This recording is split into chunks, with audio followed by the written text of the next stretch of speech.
Graça e paz, irmãos.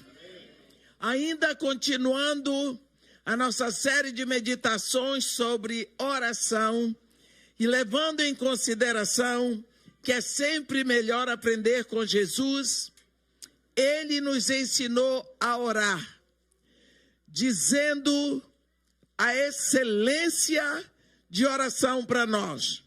E quando nós lemos em Mateus, no capítulo 6, a partir do versículo 9, ele diz: portanto, orareis assim.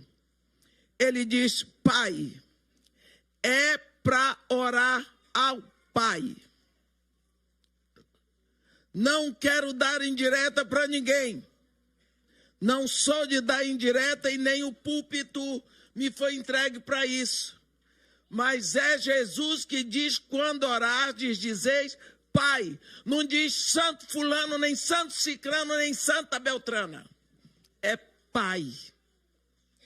Quando nós vamos orar, não vamos clamar por quem já morreu.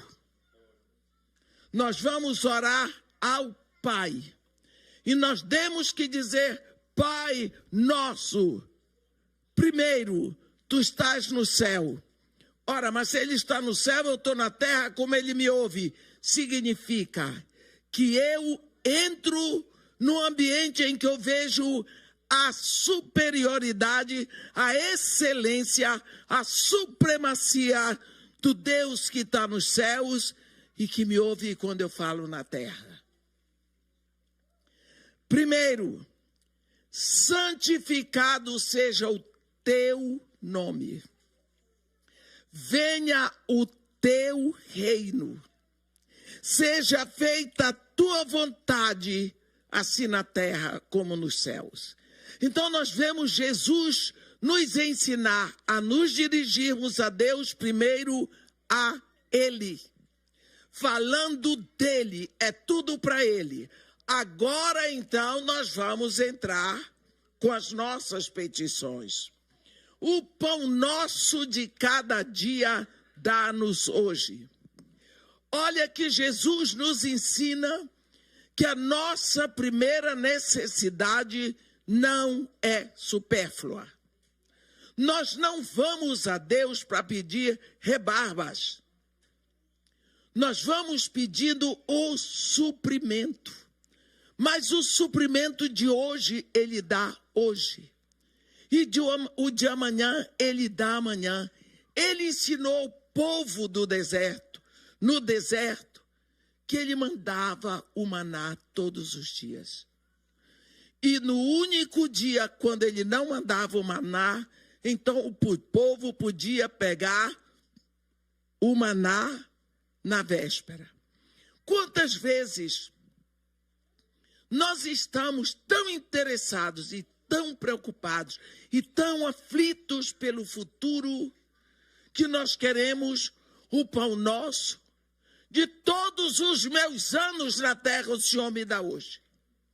Porque esse pão estando na minha mão, eu sei cuidar dele.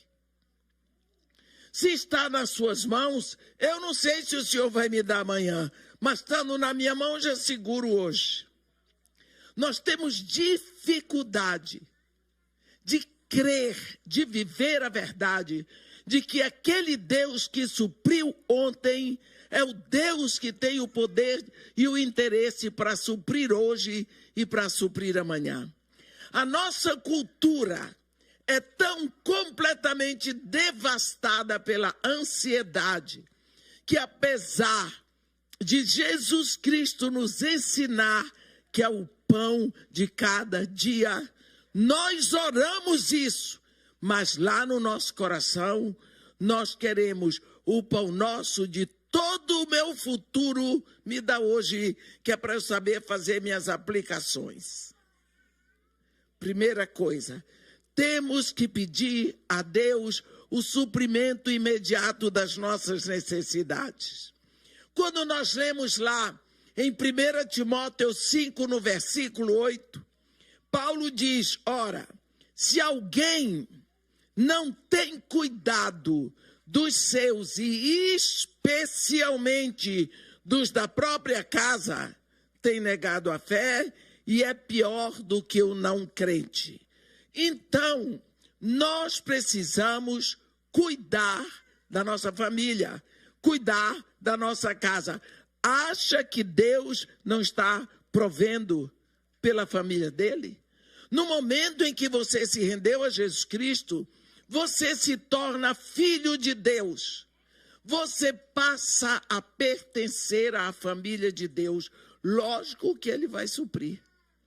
Há um momento em que nós vemos na Bíblia Jesus com alguns exageros, aliás, talvez não seja essa a palavra mais delicada para dizer, mas quando nós olhamos a criação, nós vemos um exagero.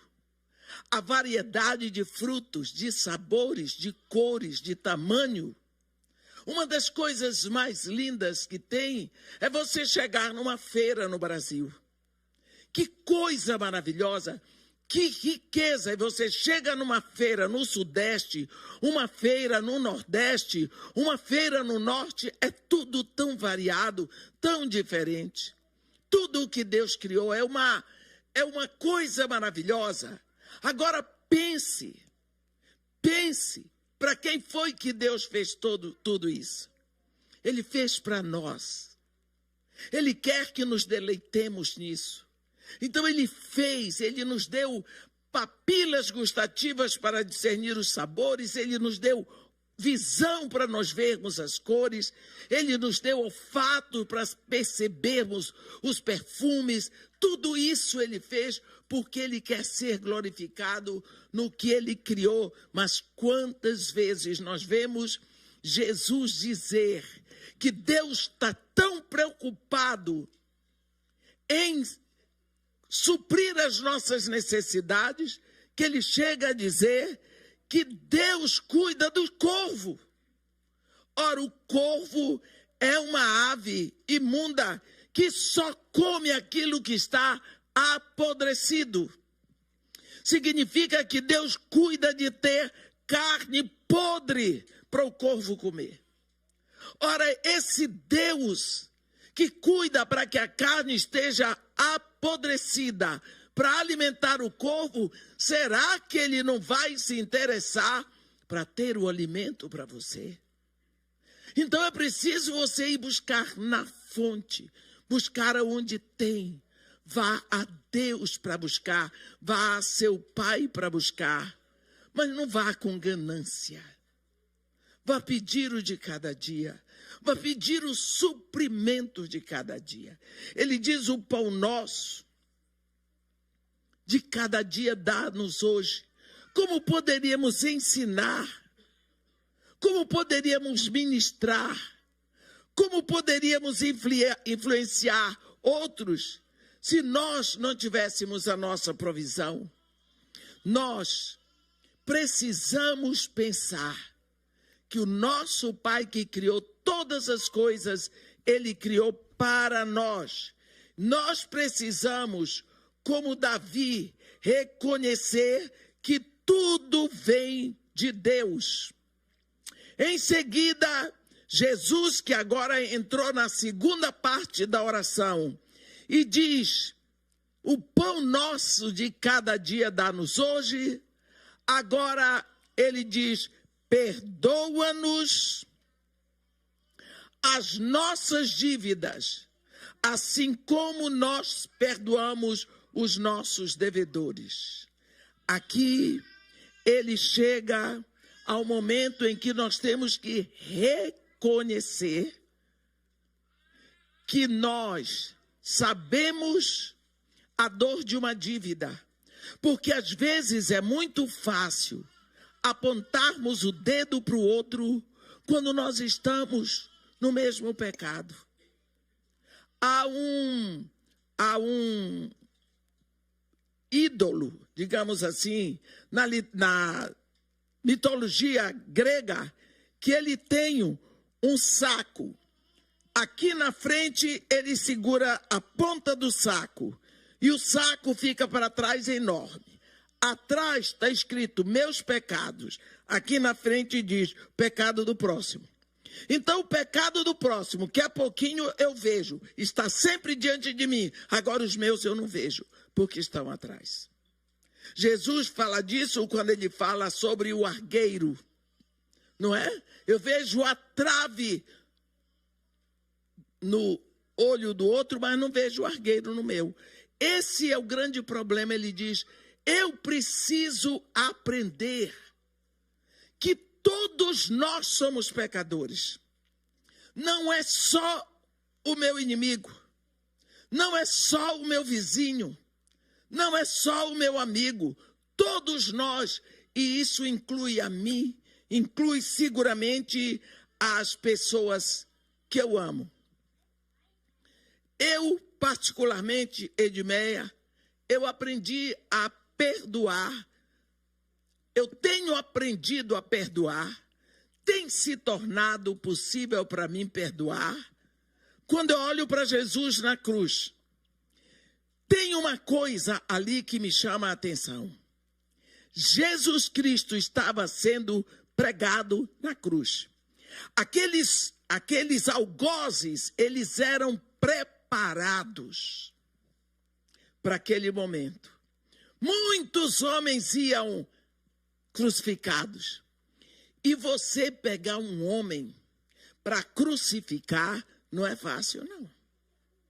Porque os homens que iam crucificados eram homens fortes, eram homens robustos, eram homens atléticos, porque naquela época não tinha aquele negócio de levantou, sentou, entrou no carro, dirigiu. Hoje nós não estendemos a mão nem para levantar, nem para descer o vidro do carro. A gente aperta o botãozinho. Você chega em casa, senta e você pega o controle e vai mudando tudo. Você não levanta. Quando levanta de lá, porque acabou o programa. Quando começou a televisão, a gente levantava, ligava a televisão, voltava. Para aumentar o volume, ia lá na televisão, voltava. Para mudar o canal, ia lá na televisão e voltava. Volta lá, muda de novo. Hoje não. Hoje você paga para não se movimentar e depois paga a academia para se movimentar. Não dá para entender, mas as pessoas fazem assim, não é? Mas naquela época em que se crucificavam as pessoas, você pensa, o que são 2 pedaços de madeira não muito largos? Para você prender um homem daquele, ninguém queria ser preso na cruz. Então você pode imaginar a dificuldade que um algoz tinha para prender as 2 pernas de um homem que queria chutar. Pense nisso. Ninguém queria ser preso na cruz. A dificuldade daqueles algozes, eles eram treinados para aquele momento. Para prender, para segurar. Aqueles homens eram treinados para rir na cara do crucificando, porque o crucificando para ele era uma pessoa abjeta. Você já imaginou as palavras de maldição, para não dizer os palavrões que saíam da boca daquele que estava sendo crucificado? Agora você pode imaginar a surpresa que eles tiveram quando foram pregar Jesus na cruz. Jesus simplesmente cruzou as pernas para eles fincarem um prego, abriu os braços e entregou as mãos. Que coisa sem graça. Eles disseram, puxa, fomos treinados tanto tempo, esse aqui vem e se entrega assim. Poxa, não teve nem graça, né? Ele simplesmente diz a primeira palavra na cruz. A Bíblia registra que ele falou 7 vezes na cruz. A primeira palavra foi Pai, a última foi Pai. Ele diz, Pai, perdoa-lhes. Eles não sabem o que fazem. Os algozes fincavam aquele prego horrível nos pés e nas mãos, e ele dizia, Pai, perdoa-lhes. Eles não sabem o que fazem. Bem, será que aqueles algozes sabiam o que estavam fazendo? Não. Eles não sabiam que eles faziam parte de um plano eterno. Eles tinham que prender Jesus na cruz por causa de mim, por causa de você. Eles não sabiam realmente que eles estavam fazendo um trabalho para que Jesus pudesse ser o Redentor. Eles não sabiam que hoje nós estaremos falando deles. Então, quando a pessoa está fazendo o mal a mim, ela nunca sabe que ela pode estar me fazendo bem. Do ponto de vista dela, ela pode estar fazendo mal para me prejudicar. Mas do ponto de vista de Deus, ela pode estar me aplicando um sofrimento que vai fortalecer os meus músculos espirituais, os meus músculos da fé. Eu vou ficando cada vez mais forte na fé, porque ela vai me perseguir, mas eu nunca vou ficar abandonada. Então nós precisamos olhar para aquela pessoa que nos causa danos como uma pessoa que não tem noção do que ela está fazendo.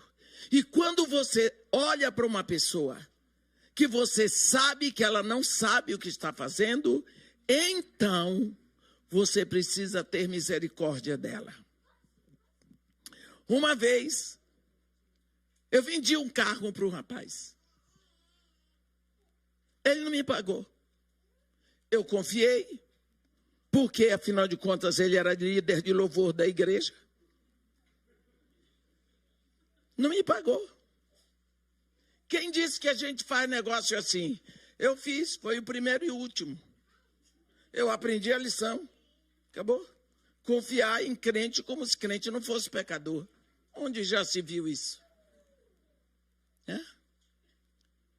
Eu não sabia que aquele era o último ato para eu ter a resposta da minha oração de 18 anos.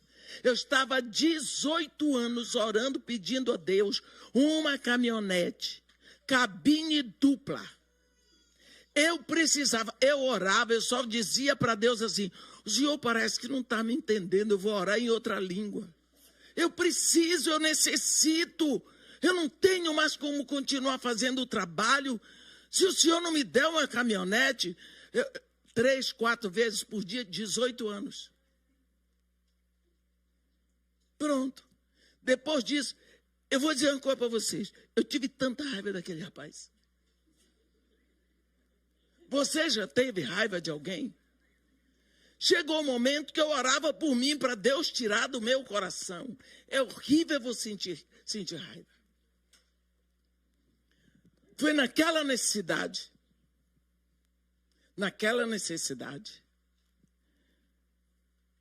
que eu recebi um atrasado do meu marido há muito tempo. Petrobras chamou, me pagou, e de uma hora para outra, eu distribuí o dinheiro assim, esqueci que eu precisava de comprar um carro. Isso acontece. E eu não tinha a idade que eu tenho hoje, você pensa. Isso foi em 2009. Desci e fui para o Espírito Santo. Pregar, o pastor disse: amanhã você prega no café da manhã dos pastores. Todos os pastores do Espírito Santo lá.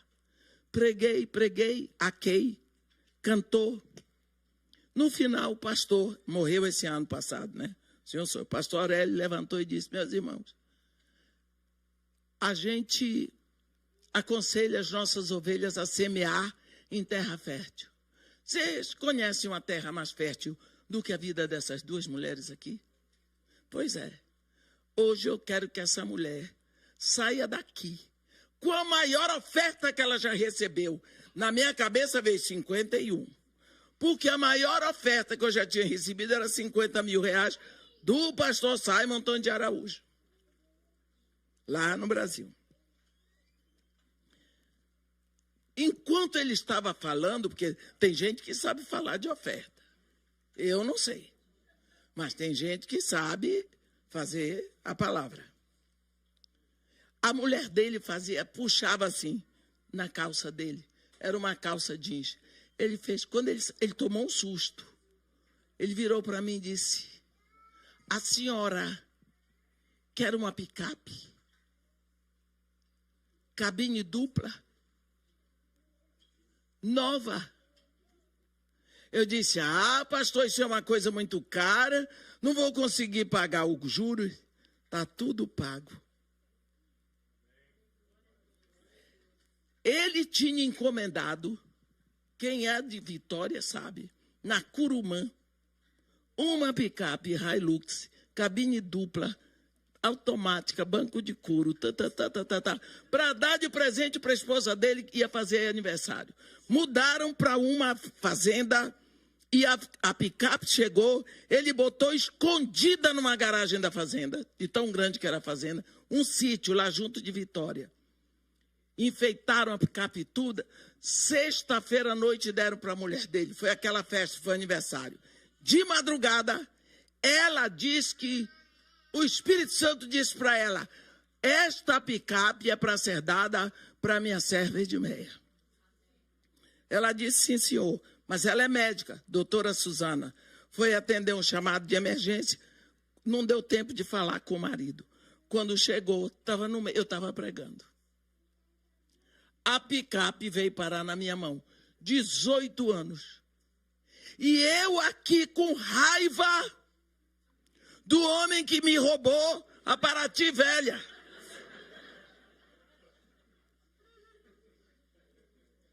Você está vendo? E Deus olhando para a minha cara. Será possível que você está ficando velha, você não aprendeu que eu sou o seu supridor? Todas as vezes que eu quero reclamar de alguma coisa, eu me lembro de uma palavra que Deus diz: porventura, vos faltou alguma coisa? Já te faltou alguma coisa? Você já passou fome? Você já ficou sem dinheiro para pagar os funcionários da casa de Marimarta? O que é que está lhe faltando para estar pedindo tanto, tão aborrecida? E não fico vermelha porque sou preta. Então, quando nós chegamos para pedir a Deus o pão nosso de cada dia, dá-nos hoje, perdoa os nossos pecados, assim como nós perdoamos. Eu preciso ter misericórdia de quem me faz o mal. Porque de quem me faz o bem eu não preciso nem fazer esforço. Então, todas as vezes que uma pessoa me faz o mal, eu fico dizendo: Pai, perdoa, porque ele não tem noção. Não tem, porque se a pessoa soubesse que você é filho de Deus, ela não faria. Porque eu não vou maltratar a Priscila. Porque senão o pastor Seni e Eva vão me botar para dormir na neve. Você está entendendo? Quando você maltrata um filho de Deus, é porque você não sabe que ele é filho de Deus. Você não sabe que está ofendendo diretamente ao Pai. Então, para você perdoar alguém, é preciso que você, na hora, busque ter misericórdia dele. Ele não sabe o que está fazendo. Mas, irmã, e se o cara não for filho de Deus? Pode não ser hoje, pode ser amanhã. Como que você acha que Paulo entrou na história? Quem diria que Paulinho de Tarso, como diz o rei, aquela peste que está escrito lá, está escrito peste, lá ia ser o grande Paulo. Ele saiu para Damasco para matar. No meio do caminho teve encontro com Jesus. Acabou a história. Então, peça sempre a Deus que coloque no seu coração misericórdia por aqueles que lhe ofendem. E o que vai acontecer é que Deus vai ter sempre misericórdia de você pelos seus pecados. E Jesus continua dizendo: não nos deixes cair na tentação. Isso é um problema sério. Porque a tentação chega. Você não tem que cair nela. Porque ser tentado não é pecado. O pecado é quando você cai na tentação. Digamos que vem um mau desejo. Enquanto você está desejando, não está pecando. A não ser que você deixe a sua mente ir ao pecado. Mas você pode cair. Enquanto Eva estava batendo papo com o diabo, ela estava tentando fazer as coisas certas. Sabe por quê, meus irmãos? Porque a mulher foi tentada, o homem não foi não. Adão não foi tentado. Adão pecou de cara limpa. Mas Eva foi tentada. Quando você cai, que Deus lhe defenda na tentação, aí você pecou. Você vê Jesus Cristo dizer, no capítulo 22 de Lucas a Pedro: Simão, Simão, Satanás te reclamou para te peneirar como quem peneira trigo. Eu, porém, roguei por ti, para que a tua fé não desfaleça. Quando Jesus disse isso para Pedro, Pedro olhou para Jesus, nem respondeu. Imagina, eu. Senhor, eu estou pronto para ir contigo para a prisão até para a morte. Jesus Cristo disse: Simão, antes que o galo cante, 3 vezes tu vai me negar. Pedrão nem respondeu. Imagina, eu negar o mestre que eu tanto amo. A Bíblia é um livro terrível. A Bíblia diz que quando Jesus foi preso, Pedro já o seguia de longe. O machão estava amarelando. Seguia de longe. Depois, fez aquele papelão no meio dos escarnecedores de Jesus. Está vendo? Caiu na tentação. Quando nós nos sentimos muito seguros, estamos próximos a cair. Quando nos seguramos na nossa própria força, quando fazemos da carne o nosso próprio braço. A Bíblia diz: maldito o homem que confia no homem. Porque confiamos em nós. Eu não faço isso. Eu não sou capaz de fazer aquilo. Que vergonha que fulano fez. Cuidado. Do jeito que ele caiu, você pode cair também. E nós precisamos andar com os olhos bem abertos contra as tentações e, seguindo o conselho de Jesus, sempre dizer: Pai, não me deixes cair na tentação. Eu sempre, quando oro pelos meus filhos, pelos meus netos, eu digo: Senhor, livra os seus pés de pisar em alguma armadilha.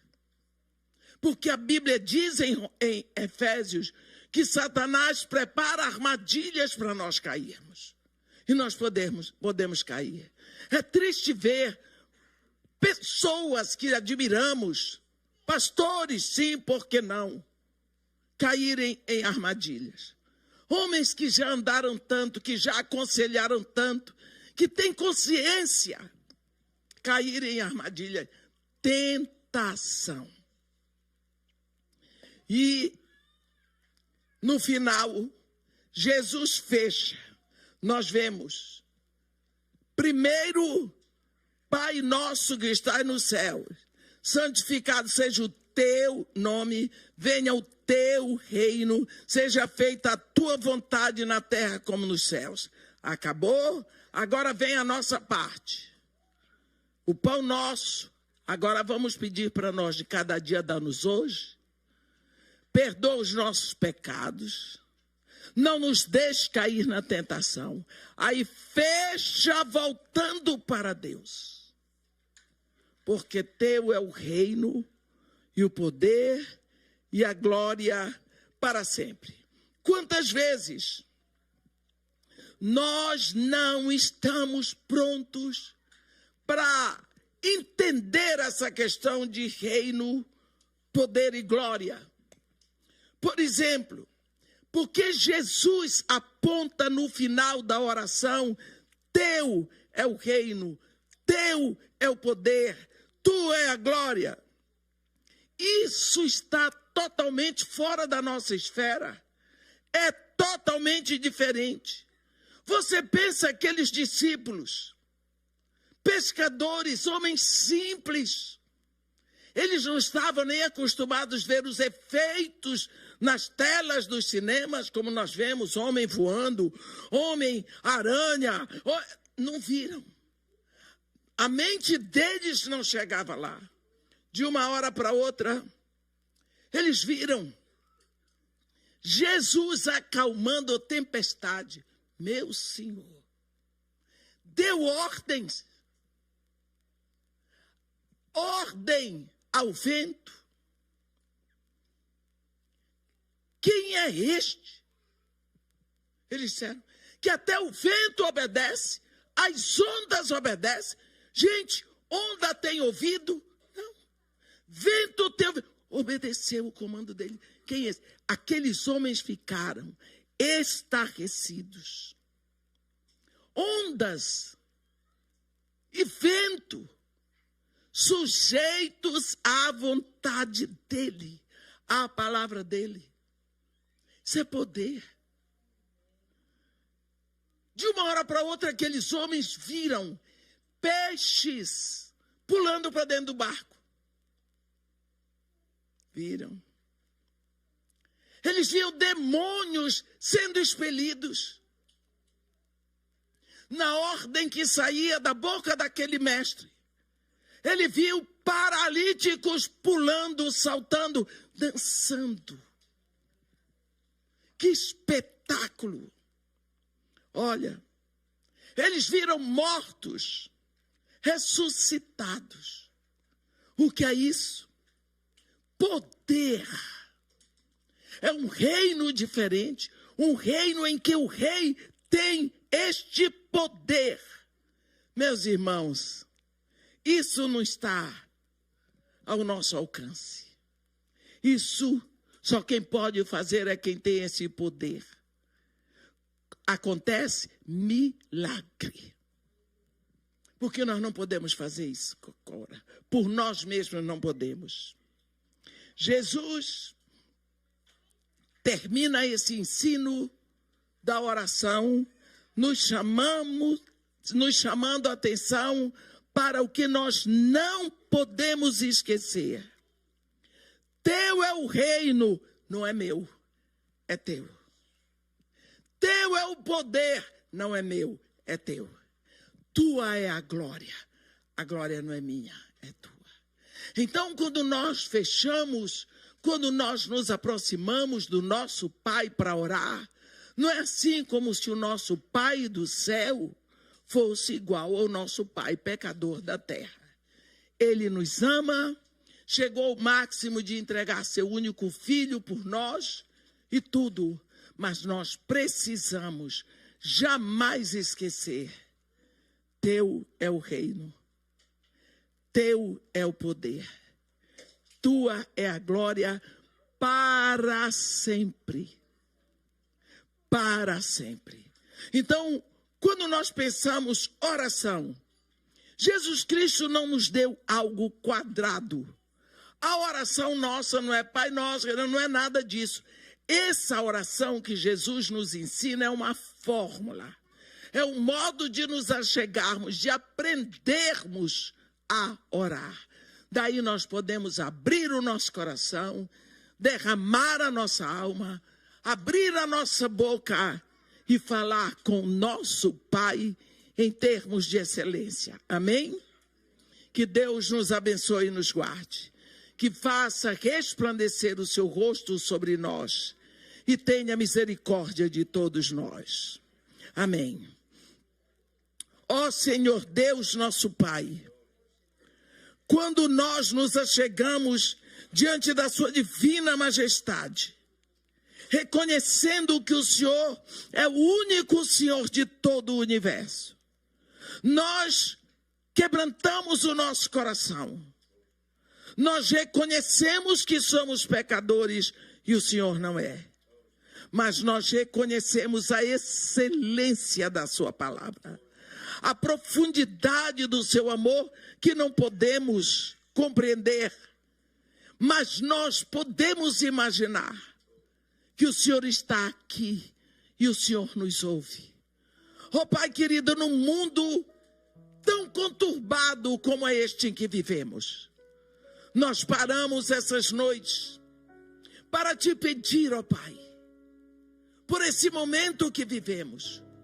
Ouvimos falar de guerras em todos os lados. Pai, a guerra da Líbia não acabou, a guerra da Síria não acabou, a guerra da Ucrânia, de Israel, da América do Sul, do Paquistão, do Iraque continuam. E os homens querem fazer guerras. Pai querido, nós não estamos entendendo nada. E nós não fomos chamados a entender nada. Mas o Senhor nos disse que é para orarmos pelos nossos governantes. Pai querido, nós queremos entregar nas tuas mãos, clamar pelo teu amor, pela tua graça e te pedir um milagre. Um milagre hoje, Senhor, nós te pedimos. Que a tua vontade seja feita. Porque a tua vontade é boa, perfeita, agradável, ela é completa. Nós pedimos, Senhor, que tu nos perdoes pela nossa negligência, porque nós não temos orado o suficiente, nem temos orado como convém. Porque na maioria das vezes chegamos para ti só para pedir para o nosso suprimento material.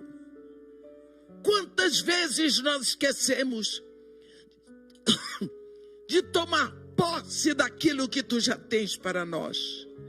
Ensina-nos a clamar para que tu abras o nosso coração, para nos apossarmos da riqueza que nós já temos em Cristo.